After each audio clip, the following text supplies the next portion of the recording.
Okay, our next formula is a continuous compounding interest formula. I like to say A equals PERT. It's easy to remember. PERT. Just remember R and T are powers. All right. A is the final amount, P is the initial amount, E is our favorite number E that we've been using here for the last couple lessons. Natural logarithms base E. Now, E is approximately equal to 2.71828182846. That's what it equals. Approximately. After the 46 just goes haywire. It's kind of like pi. It's some irrational number, goes on forever, no repetition. It looks repetitious up to that point. But then, as soon as it hits that 46, now it's no longer repetitious. Now it just jumps all over the place. All right, that's what E is. E is our button on our calculator. It's the second ln key. So second ln, that's e to a power. All right, now RT, R is the interest rate as a decimal, T is the number of years. So it's all the same stuff the last one was, except for that whole compounding thing. That N is out of this problem. All right? Basically, what continuously compounding interest means is that every split second of every moment of every day, we're going to compound the interest.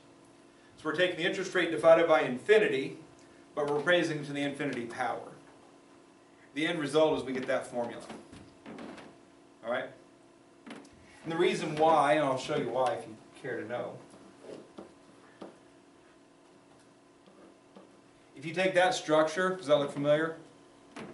Yeah. If that was an R instead of a 1, and that was an NT instead of just N, all right? 1 plus 1 over N, that's the interest rate formula. If you let that go to infinity, if you let N get bigger and bigger and bigger, so I'm going to take that structure, parentheses 1 plus 1 divided by x to the x power, and let's say I pick 100, and then I pick 1,000, then I pick 10,000, that's actually 100,000, million.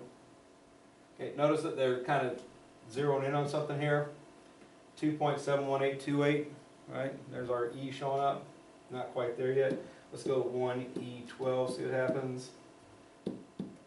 7.1828182846, there it is, right? And that's just 1 trillion. That's not even close to infinity, 1 trillion. But as you get closer to infinity, it gets closer and closer to E. That becomes E, and then that T shows up in there. So that's what's happening there. So anyway, just know that formula. If you see the word continuously, then you're going to use this formula, and you have to identify A, P, R, and T. R being a decimal, E is the number E that's always going to be there on your calculator. So let's try it out. Find the balance. So find the balance means find A. After 4 years, T equals 4 years, on $800, that's the principal. Invested at an annual rate of 6%. 0.06, very good. Compounded continuously. So again, as soon as I see the word continuously, this is a P, E to the RT power is equal to A. Notice I would have had to find all those things anyway, even if it said compounded annually or compounded anything. Okay? The fact that it says compounded continuously just means once I get to the end of that list, I don't have to deal with N. There's no N involved. So, if I take a look, A equals, P is 800, E to the RT power, that's 0.06 times 4. Now, both of these are powers, right? And 800 is being multiplied by E, so if I'm going to type this in my calculator, I'm going to get 800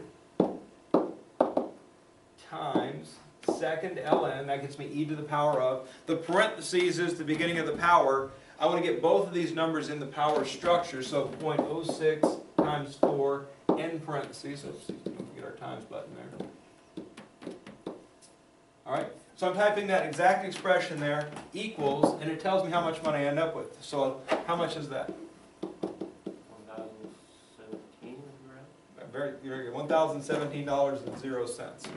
Okay, know about your rounding rules. If you have to round a 9 up to a 10, you actually make it a 0, make the next number 1 bigger. So this 9 makes this 9 become a 10, which makes this 9 become a 10, which makes this 6 become a 7. So 700. All right, so $1,017 is what we end up with, which is a $217 increase over 4 years on a 6% interest rate. Just to give you an idea of what happens for a 60% rate, again, the reason I'd want to invest in your bank. Yeah. So let's say you're the same bank and you have a person in charge of the finances there that thinks 6.6 is the same as 6%, and they forget that extra zero in there. Any guess on how much extra money it's going to be? Somebody want to wager a guess? We're putting $800 in for 400 years compounded continuously at a 60% interest rate. 4,800. 4,800. Anybody want to guess anything bigger than that? I guess it's in the millions. I don't know. Oh, it's 8,000. I would have thought it was more than that.